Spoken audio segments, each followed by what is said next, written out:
Selamat siang, Bu Sarifah. Selamat siang Ibu. Terima kasih sudah meluangkan waktunya kita untuk ngobrol hari ini. Sarifah katanya untuk fokus pembelajarannya PBL. Iya, besok insya Allah saya akan fokus pembelajarannya di PBL. Ini ide yang bagus Bu Sarifah. Bagaimana cara Ibu mengukur sejauh mana siswa itu memahami pembelajaran ini? Iya, jadi itu nanti rencananya saya gini Bu. Sebelum pembelajaran itu saya akan berikan tes gitu untuk melihat si anak ini itu dari mana, terus potensinya itu udah sampai mana, seperti itu membedakan karakter anak juga gitu. Nah, kemudian saya setelah proses pembelajaran saya akan berikan evaluasi atau post test. Nah, nanti mungkin dari pre-test dan post testnya atau evaluasi itu bisa dilihat bagaimana si anak ini berkembang atau biasa aja Menarik sekali. Jadi nanti dibandingkan antara pre-test dan post testnya ya Ibu. Kira-kira Ibu punya bayangan nggak ada tantangan apa nanti yang akan dihadapi? Ya pastinya ada tantangan Bu, karena mungkin tidak secara langsung di hari itu langsung terlihat si gaya belajarnya anak atau pretest sama post testnya itu terdeteksi secara langsung ya Pak ya. Karena kan kita juga lihat situasinya, mungkin keadaan siswa hari ini atau besok itu keadaannya berbeda sehingga hasil pretest dan post testnya itu berbeda. Kemudian tantangannya juga besok itu saya ini Bu, rencananya itu kan PBL itu mengadakan semacam mini praktikum kayak gitu. Kayak apakah nanti dengan LKPD ini anak bisa langsung mini praktikum itu atau gimana ya? Jadi saya mengelola si anak itu juga tantangan besar bagi saya karena anak ini kan di SMK, jadi mungkin untuk mini praktikum itu masih minim kayak gitu. Oke, menarik sekali. Berarti nanti saya bisa membayangkan pembelajarannya menarik ya. Kira-kira nanti ketika praktikum itu bagaimana keterlibatan anak-anak? Keterlibatannya si anak itu pasti juga nggak terlibat langsung di prosesnya itu, karena kan nanti saat pengerjaan mini praktikum itu saya berikan ke KPD, jadi si anak ini saya bagikan bagi beberapa kelompok, kemudian mereka langsung mengerjakan mini praktikumnya. Sepertinya menarik Bu, mudah-mudahan nanti sejalan dengan lancar.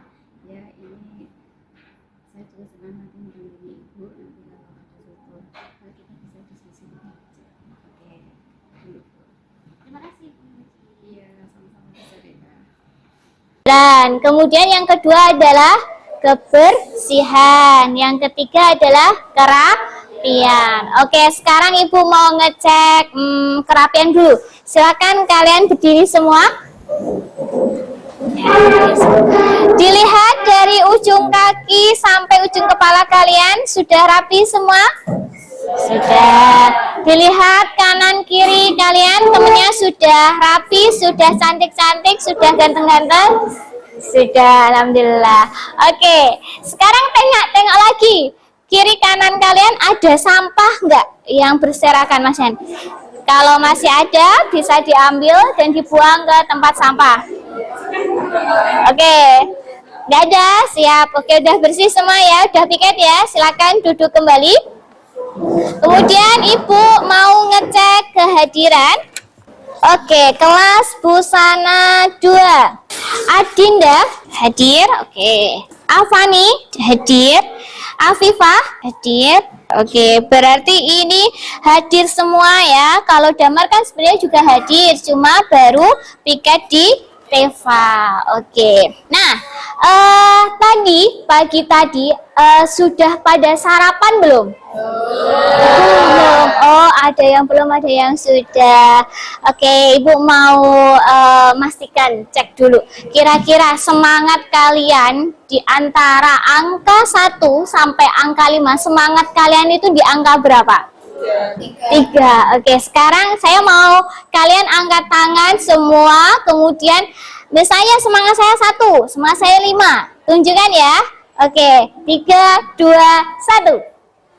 Oke, 3, 5, 3, 4, 2, 3, 4, 1. Oke, ini kenapa? Enggak apa-apa, mungkin ini belum sarapan, jadi kan energinya belum full kayak gitu. Yang 5 tadi juga udah sebagian besar sudah sarapan, sehingga energinya, semangatnya sudah full kayak gitu ya. Oke, apalagi ini kita kan di bulan Oktober ya. Di bulan Oktober itu ada hari memperingati apa? Kalau tanggal 28 Oktober itu Sumpah Pemuda. Nah, kalian sebagai pemuda-pemuda, generasi-generasi penerus ini harus selalu semangat. Ya, dengan memperingati Hari Sumpah Pemuda, kalian bisa memperingatinya dengan mengadakan lomba, atau mungkin dengan semangat belajar meraih cita-cita kalian. Itu juga sebuah apresiasi kalian terhadap Hari Sumpah Pemuda kayak gitu ya. Harus terus selalu semangat kayak gitu. Oke, sekarang sebelum kita mulai pembelajarannya, Ibu mau tes konsentrasi kalian. Oke, ini ada games tebak warnanya, bukan dibaca tulisannya, tapi baca warnanya. Paham? Paham. Oke, kita cek. Yang paling atas apa? Kuning. Terus? Oke, sudah ya, itu ada game untuk kalian konsentrasi kan, semangat. Iya, nggak apa-apa, semangat kalian kan tadi ada yang 1, 2, 5 kayak gitu. Oke, nggak apa-apa, tepuk tangan buat kita semua. Oke, sebelumnya masih ingat nggak sebelum pertemuan hari ini kita membahas materi tentang apa? Wujud dan perubahannya. Oke, wujud dan perubahannya. Ada yang masih ingat apa arti dari membeku? Apa arti dari membeku? Zat cair berubah menjadi, iya benar sekali. Kemudian mengembun. Apa arti dari kata mengembun? Zat gas, zat gas menjadi zat cair. Di pagi hari itu kan udara sangat dingin ya, sehingga kita kayak merasakan ada percikan air yang ada kayak di mata atau di tubuh. Nah, itu adalah embun kayak gitu. Kira-kira nih, kalau pada proses membeku sama mengembun, itu menyerap kalor atau melepas kalor? Butuh kalor. Oke, kalor itu adalah panas. Nah, kalau membeku sama mengembun itu menyerap kalor, panas atau melepas kalor? Iya, jadi membeku sama mengembun itu adalah melepas kalor. Oke, kalau sudah, sekarang kita masuk di pertemuan selanjutnya, yaitu adalah perubahan fisika dan perubahan kimia. Oke. Benda-benda yang kita kenal dalam kehidupan sehari-hari sering mengalami perubahan. Perubahan itu bisa langsung kita amati atau perlu waktu untuk mengamati perubahannya itu, ya kan? Nah, benarkah perubahan itu ada di sekeliling kita, berada di kehidupan kita sehari-hari? Ya, kita cek. Ini ada video. Coba kalian perhatikan dulu. Benda-benda yang kita kenal dalam kehidupan sehari-hari seringkali mengalami perubahan.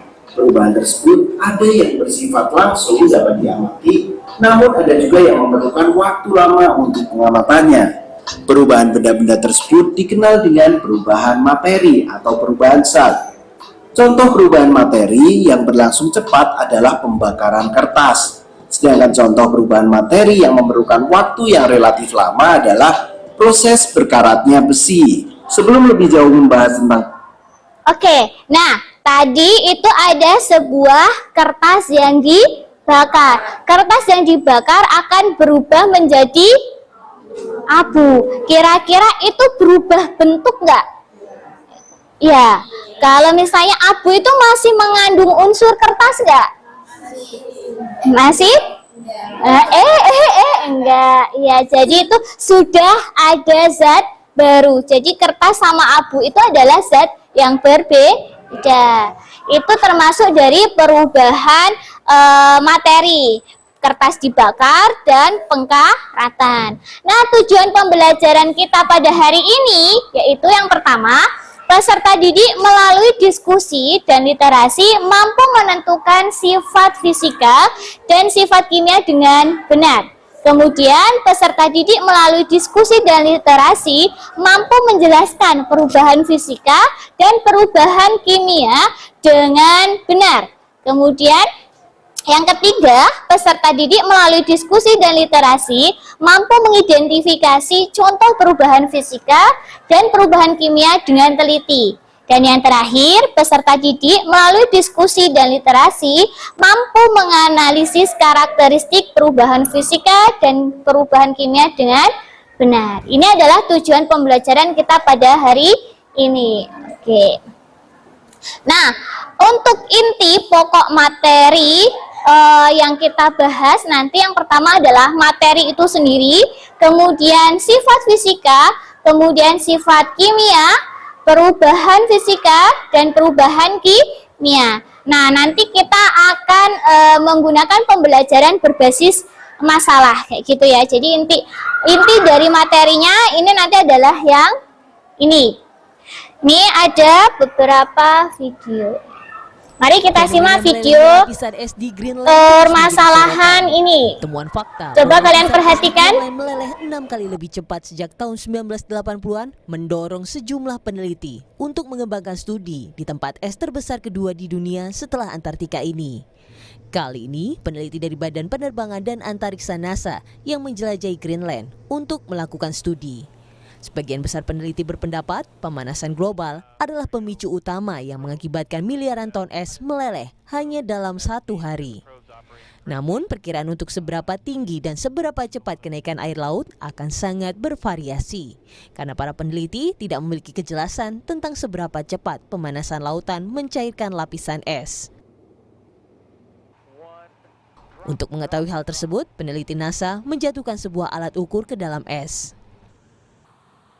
Tahun ini, peristiwa tidak lazim terjadi di Greenland, di mana bongkahan es berat 12,5 miliar ton meleleh hanya dalam 1 hari. Hilangnya 12,5 miliar ton es dalam 24 jam ini adalah yang terbesar sejak tahun 1950.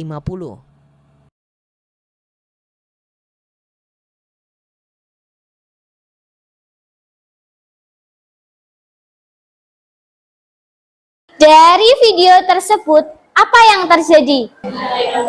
Pencairan es di Greenland, ya kan? Nah, kenapa es di Greenland itu bisa mencair? Karena pemanasan global. Pemanasan global berarti artinya apa? Suhunya meningkat. Suhu bumi kan meningkat karena panas sehingga esnya mencair. Kalau terjadi seperti itu akan mempengaruhi lingkungan sekitar nggak? Ya, nah sekarang nanti silakan kalian berdiskusi dengan berkelompok. Diskusikan nanti apa yang terjadi pada Greenland ini, kemudian apa yang terjadi terhadap lingkungannya ketika terjadi fenomena pada Greenland seperti ini. Ini nanti Ibu akan buat berkelompok, kemudian Ibu kasih LKPD, kalian ikutin alurnya. Kemudian buka bahan ajar, bisa dari buku paket atau internet. Jadi kalian boleh searching informasi yang ada di internet juga boleh. Kemudian kita juga melakukan eksperimen kecil, kemudian diskusi hasil eksperimennya, kemudian dipresentasikan. Begitu ya? Ada pertanyaan? Tidak. Oke. Sekarang silakan berkelompok. Karena ini kita ada apinya, saya harap kalian hati-hati ya. Ya.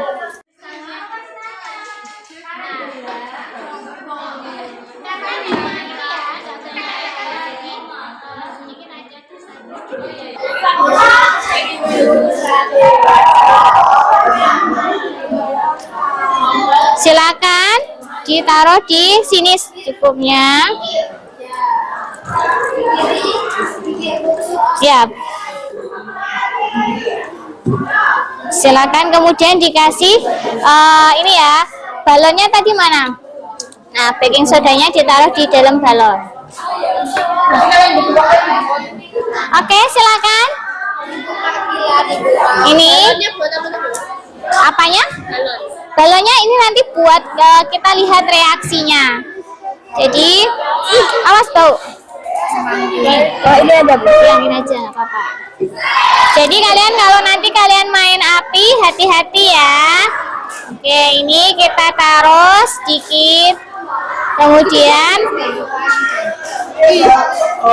itu baking sodanya ditaruh di dalam balon. Nanti bisa kan? Ya udah. Ya sudah. Kalau sudah semua, silakan kalian tulis di LKPD hasil pengamatnya. Kemudian nanti presentasi. Oke. Tadi kenapa ini balon bisa mengembang? Ada zat gas. Oke. Karena ada reaksi juga antara cuka dan baking soda. Sudah, silakan ditulis LKPD hasilnya. Kira-kira tadi kertasnya itu setelah dibakar dia berubah jadi apa? Abu. Berarti itu termasuk perubahan apa? Ya, kimia, benar ya. Jadi hasil diskusinya ditulis di sini ya. Oke. Pertanyaannya nggak usah ditulis ulang. Pertanyaannya dijawab boleh di belakang atau di kertas lain, nggak apa-apa.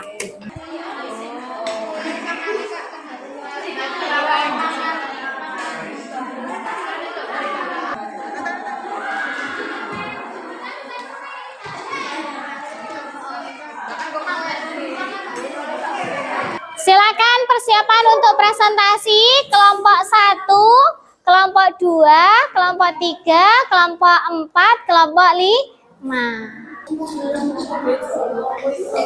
Ada yang ditanyakan sebelum presentasi? Nanti ketika ada satu kelompok yang presentasi, kelompok yang lain memperhatikan ya. Jika mau ada tanyakan, silakan. Jika mau ada tanyakan. Ayo kelompok 1 silakan maju. Assalamualaikum warahmatullahi wabarakatuh. Waalaikumsalam warahmatullahi wabarakatuh. Di sini kami akan mempresentasikan hasil diskusi percobaan perubahan fisika dan kimia. Percobaan reaksi cuka dan baking soda. Pengamatan sebelum dan sesudahnya. Terbentuknya gelembung gas CO2 jenis perubahan fisika atau kimia. Terbentuk gas baru CO2. Terjadi reaksi kimia yang menghasilkan zat baru. Assalamualaikum warahmatullahi wabarakatuh. Waalaikumsalam.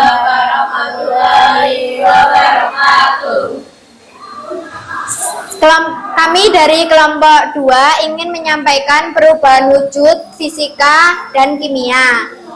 Yang pertama ada percobaan pembakaran kertas. Kertas terbakar menjadi abu dan kemudian jenis perubahannya kimia. Alasan karena kertas berubah menjadi zat baru atau abu yang tidak bisa kembali ke bentuk semula.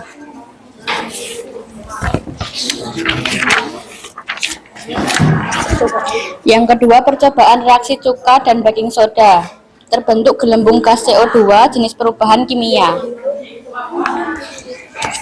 Alasan terbentuk gas baru atau CO2 terjadi reaksi kimia yang menghasilkan zat baru. Percobaan peregangan karet. Pengamatan sebelum dan sesudah karet kembali ke bentuk semula. Jenis perubahan fisika atau kimia, fisika. Alasan hanya terjadi perubahan bentuk tanpa pembentukan zat baru. Percobaan pemanasan kapur barus. Pengamatan sebelum dan sesudah. Kapur barus menyublim menjadi gas. Jenis perubahannya fisika. Alasannya perubahan wujud dari padat menjadi gas tanpa pembentukan zat baru. Apakah ada pertanyaan? Ada pertanyaan dari kelompok lain? Baik, jika tidak ada pertanyaan, saya akan tutup presentasi kelompok kami. Terima kasih. Wassalamualaikum warahmatullahi wabarakatuh. Waalaikumsalam warahmatullahi wabarakatuh. Baik, tadi sudah presentasi semua ya, kelompok 1 sampai kelompok 5. Kalian tadi sudah melakukan praktik. Kalian praktik apa saja tadi? Pembakaran kertas, reaksi cuka dan baking soda, terus peregangan karet ya. Nah, kalian sudah melakukan praktik itu. Kemudian kalian sudah tahu dong yang mana perubahan fisika, yang mana perubahan kimia? Sudah? Oke, sudah tahu. Intinya perubahan fisika sama perubahan kimia. Tadi ada perubahan fisika sama perubahan kimia. Yang termasuk perubahan fisika apa saja? Yang termasuk perubahan fisika apa saja tadi? Peregangan karet. Peregangan karet, terus pemanasan kapur barus ya. Terus ada lagi? Sudah. Kalau yang termasuk perubahan kimia yaitu adalah pembakaran kertas dan reaksi cuka sama baking soda. Nah, dari situ kita bisa simpulkan bahwa perubahan fisika itu perubahan wujud bentuk di mana itu tidak meninggalkan sifat aslinya, tidak menghasilkan zat baru. Tapi kalau perubahan kimia itu menghasilkan zat baru. Contohnya adalah tadi kertas dibakar, dia akan menjadi abu. Abu termasuk dari zat baru, begitu ya. Oke, nah untuk materinya, sebelum kita ke penguatan materi, saya pengen kalian hadap ke sini semua, fokus. Oke, tadi kan kita sudah praktek. Tadi ada beberapa yang mungkin ada terkendala, terus ada yang khawatir, ada yang kaget, ada yang shock. Sekarang sikap tegak. Oke, tarik nafas, buang pelan-pelan. Ya, kita relaksasi ya dengan teknik stop. Tarik nafas, buang pelan-pelan.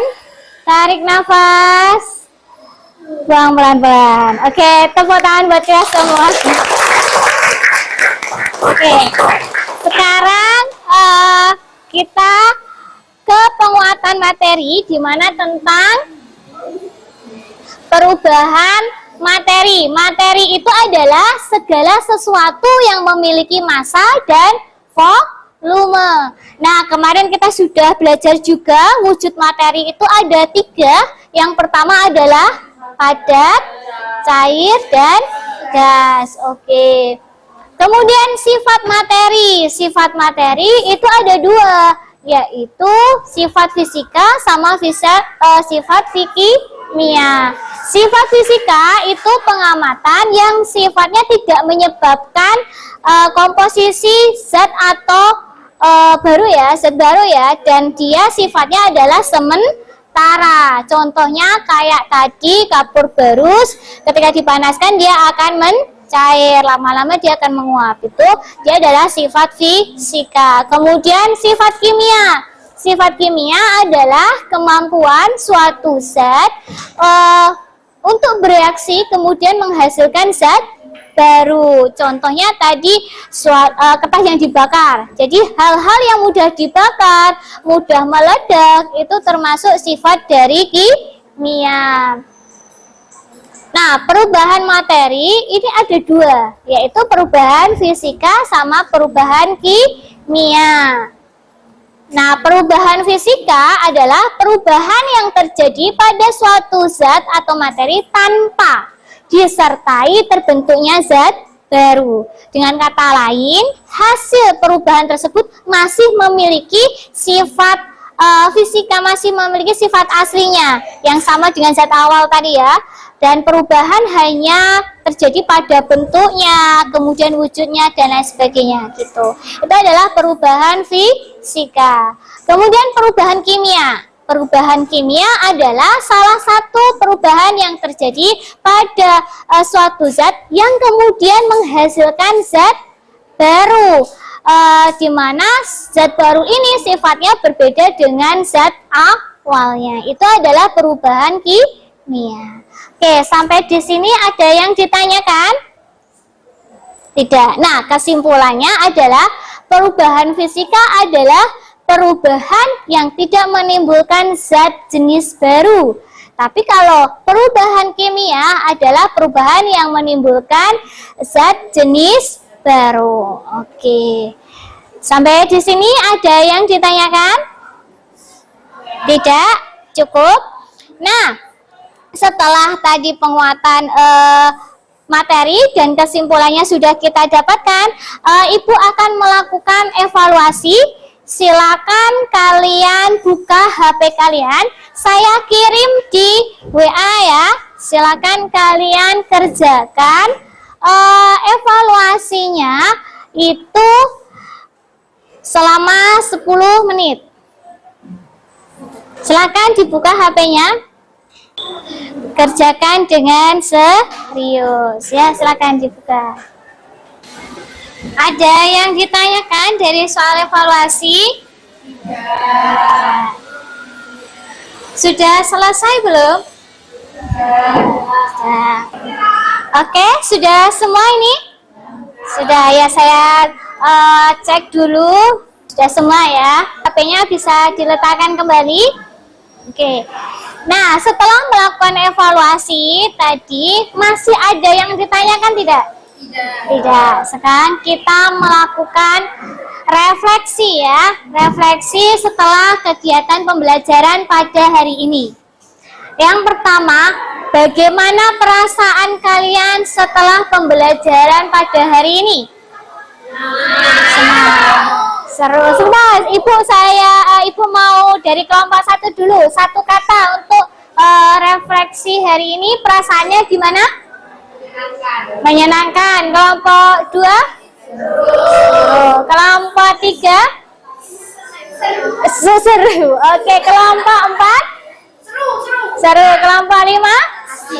Asik. Oke, itu adalah perasaan kalian setelah pembelajaran hari ini ya. Terus apa yang kalian dapatkan setelah pembelajaran pada pagi hari ini?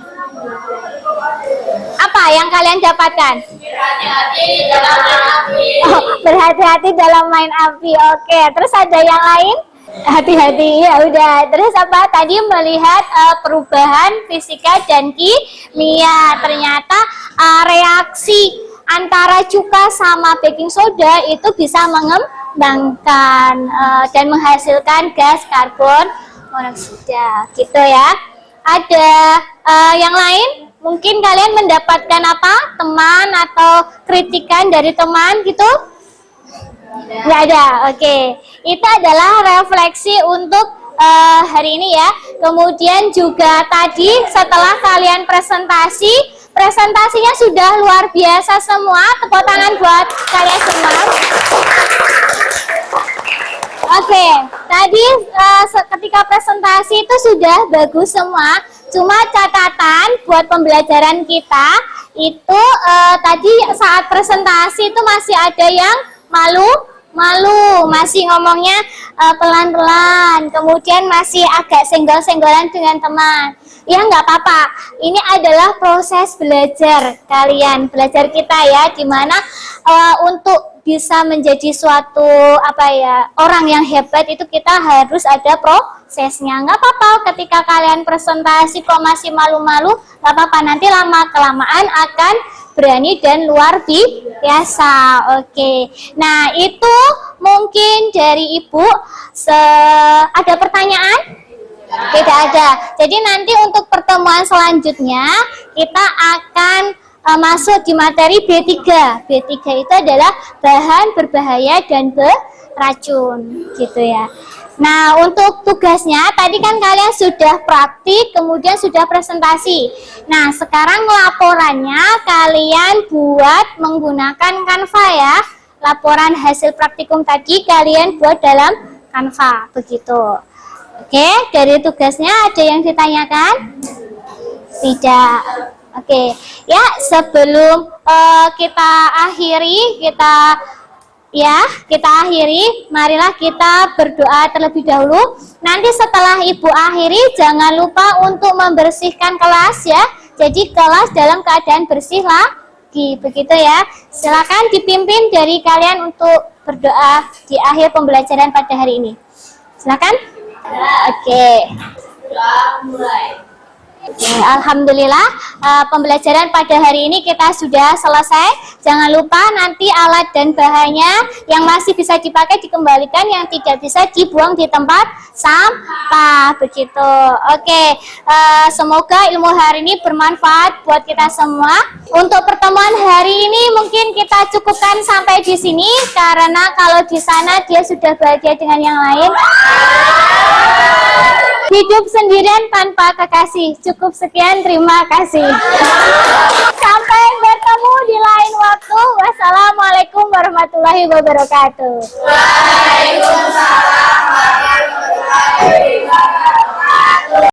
Selamat siang, Bu Sarima. Selamat siang Ibu. Gimana perasaannya setelah pembelajaran tadi? Rasanya ya tadi lega juga ya karena sudah terlaksana. Cuma ternyata tadi di pembelajaran itu ada beberapa insiden, karena ya Bu ya tahu sendiri tadi itu waktu pembelajaran mereka menggunakan api salah satunya. Jadi itu ya namanya anak-anak ya Bu ya, masih kadang itu suka jahil, suka penasaran, kadang main api. Padahal itu kan di ruang kelas. Nah, saya juga sudah mengingatkan Bu kalau jangan main api sembarangan. Maksudnya ya udah waktu pertemuan udah selesai jangan main api. Malah ada yang ketarusan, akhirnya kayak ada insiden. Wah, kaget Oh kayak gitu. Ya, situasional ya Bu ya. Iya. Namanya juga anak-anak. Berarti dari pembelajaran tadi waktu direfleksikan apa yang perlu Ibu kuatkan dan apa hal yang memuaskan? Kalau yang perlu dikuatkan itu saat mengorganisasi si anak dari setiap kelompoknya itu untuk ya taat akan LKPD apa yang saya omongkan, apalagi tentang keselamatan ya Bu ya, apalagi mini praktikum itu dengan mungkin bahan yang sedikit berbahaya. Jadi ya saya akan memperkuat di hal itu karena keselamatan kesehatan itu sangat penting menurut saya gitu. Ini kalau yang memuaskan, wah tadi anak-anak itu terasa seru dan anak-anak itu semangat, termotivasi untuk pengen tahu, rasa ingin tahu itu ada kayak gitu. Kalau boleh ingin tahu, saya tahu nih kira-kira apa ya penyebab dari kekurangannya? Ya kekurangannya mungkin saya persiapannya juga kurang, kemudian anak juga apa ya, karena ya mungkin bahannya juga berbahaya. Cuma kalau misalnya kita menggunakan bahan yang lain itu juga tidak bisa. Jadi ya kekurangannya di sini mungkin sayanya sendiri kurang persiapan seperti itu. Oh begini. Mungkin ada hal lain atau ide lain yang muncul setelah dari kegiatan pembelajaran tadi? Ya mungkin besok lebih kayak saya tata lagi, lebih saya tekankan lagi seperti itu. Atau semacam SOP-nya Ya, ditekankan SOP, ke anak-anak gitu ya. Oke. Ibu, terima kasih nih refleksinya sangat baik. Mari kita buat langkah konkret ke depannya. Kira-kira Ibu untuk mengatasi tantangan itu langkah konkret yang ingin Ibu persiapkan apa? Ya pasti langkah konkretnya adalah membuat SOP-nya itu lebih detail dan pasti lebih dipahami si anak. Jadi ketika mereka melakukan mini praktikum, mereka bisa memahami akan SOP dan melaksanakan SOP dengan baik dan benar. Pemahaman tentang SOP agar mereka lebih taat untuk menghindari hal-hal yang tidak diinginkan gitu. Apa Ibu pernah mencoba teknik ini sebelumnya? Sebelumnya udah pernah, cuma dengan mini praktikum yang lain dengan siswa yang lain. Kondisinya setiap angkatan kan juga berbeda ya kayak gitu. Kemudian yang berikutnya Ibu, mari kita bicarakan tentang rencana pengembangan Ibu terkait dengan pembelajaran PPR ini. Kira-kira yang ingin dikembangkan apa sih untuk depan? Ya, untuk pengembangan diri saya sendiri pastinya saya juga harus lebih banyak belajar lagi, mungkin dari saya dari YouTube atau mungkin dari seminar atau mungkin dari jurnal atau juga buku yang lain gitu. Memang perkembangan semakin kesini semakin banyak ya Bu ya, jadi saya juga harus mengupgrade diri gitu. Oh iya, berarti memang ada sesuatu yang perlu Ibu tambahkan ya. Kalau menurut Ibu mungkin hal lain yang ingin Ibu pelajari apa? Hal lain yang saya ingin pelajari adalah memanage anak yang karakternya banyak tapi bisa lebih ringkas kayak gitu. Iya. Berarti ini Ibu sudah punya gambaran-gambaran langkah ke depan seperti apa, kemudian yang ingin Ibu pelajari, ingin Ibu kembangkan apa gitu ya. Saya senang Bu mendengarnya. Jadi sudah ada langkah nyata, nanti saya akan menunggu kabar gembiranya. Kira-kira nanti setelah dari rencana yang sudah ditetapkan itu bagaimana hasilnya, saya berharap nanti hasilnya menjadi lebih baik begitu Ibu. Terima kasih sekali, nanti kita tunggu kabar terkaitnya. Terima kasih Bu Puji. Iya, sama-sama.